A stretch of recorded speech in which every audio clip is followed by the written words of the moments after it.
and revolutionary in comparison with everything else. Peter Gabriel was only 17 years old when he watched the Beatles do something that seemed almost impossible. On June 25, 1967, the Beatles appeared on the BBC's Our World broadcast and performed All You Need Is Love to an estimated global audience of hundreds of millions of people. For the first time, the world seemed to shrink into a single television screen. As John Lennon began to sing about love being all we need, the message traveled across the planet through a groundbreaking satellite broadcast. For Peter Gabriel, the moment was far more than another Beatles performance. It was a revelation. It was an extraordinary feeling, Gabriel later recalled, that suddenly this group that we'd seen from very small beginnings were really holding the flame for the world. By then, the Beatles were no longer simply four young men from Liverpool who had conquered the charts. They had become something much larger. In a world filled with political tension, war, and uncertainty, the band appeared to be offering an entirely different vision of the future. To modern listeners, All You Need Is Love may sound idealistic, but in 1967, the song carried a different kind of power. The Beatles had gone from writing short pop songs about romance to creating music that could speak to an entire generation, and Peter Gabriel was watching closely. The impact of the Beatles on Gabriel was not simply that they inspired him to become a musician, they showed him that music could be ambitious, strange, and unpredictable. It could challenge expectations and become part of something much bigger than entertainment. Years later, Gabriel would become one of the most adventurous artists of his generation. With Genesis and later through his solo career, he would help push rock music into new and unexpected directions. But his fascination with the Beatles began much earlier. In fact, one of Gabriel's favorite Beatles songs came from a time when the band was still at the beginning of its extraordinary journey. Please Please Me.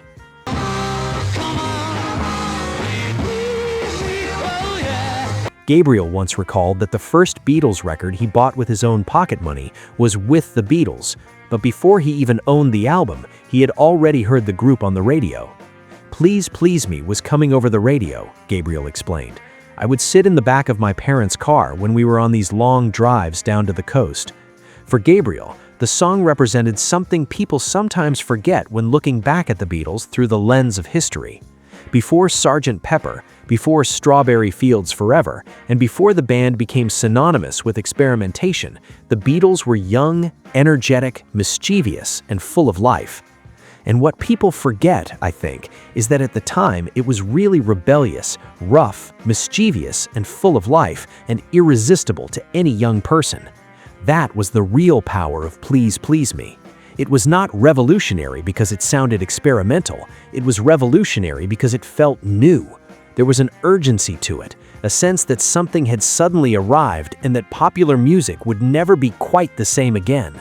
For young listeners, the Beatles did not sound like a group trying to imitate the past. They sounded like the future. The Beatles were a huge influence as I was growing up and continued to be as there was all that revolution around their success. That influence would eventually become part of Gabriel's own musical journey. At boarding school, he became involved with musicians that would eventually form Genesis alongside Tony Banks, Mike Rutherford, Steve Hackett, and Phil Collins. The Beatles had shown young musicians that there were no longer fixed rules about what a popular band could become. A group could be successful and still be experimental. It could write catchy songs and explore complex ideas. It could begin with simple pop singles and eventually create entire musical worlds. For Gabriel, that freedom was crucial. He once compared the impact of the Beatles with the later arrival of the Sex Pistols, arguing that the Beatles represented a much deeper musical breakthrough. It was, to my mind and my ears, far more of a breakthrough than, say, the Sex Pistols, Gabriel explained. His point was not that the Sex Pistols were unimportant, rather the Beatles had changed the possibilities of music itself. They made young musicians believe that seemingly unrelated ideas could be combined to create something entirely new. That idea would become central to the progressive sound of Genesis. Steve Hackett later described this kind of musical collision in a memorable way. I grew up listening to the blues and Bach, and I never thought that they would meet and create a third thing. The Beatles had helped make that kind of thinking possible. They demonstrated that rock music could absorb classical music, Indian music, orchestration, avant-garde experimentation, and countless other influences. The result didn't have to sound like any of them. It could become something completely new. Genesis would eventually take that idea in its own direction, but the spirit of exploration was connected to the freedom the Beatles had helped create. And at the center of Gabriel's own Beatles memories was still that song he had heard from the back seat of his parents' car, "Please Please Me." Perhaps the most fascinating thing about the song is how young John Lennon and Paul McCartney were when they created it. There was no grand manifesto behind it.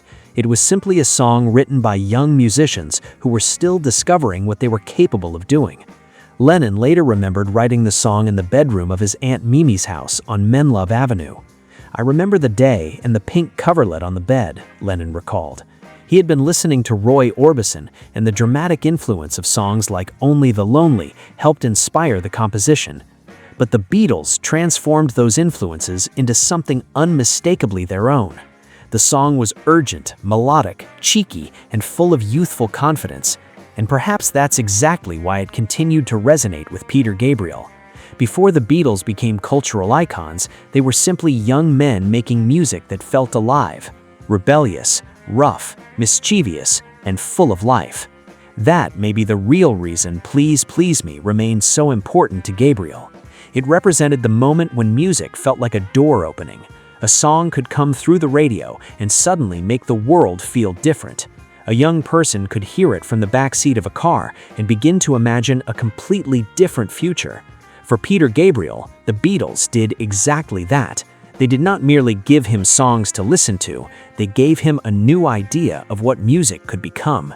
From Please Please Me to All You Need Is Love, Gabriel witnessed the Beatles grow from a young rock and roll band into a cultural force capable of reaching hundreds of millions of people at once.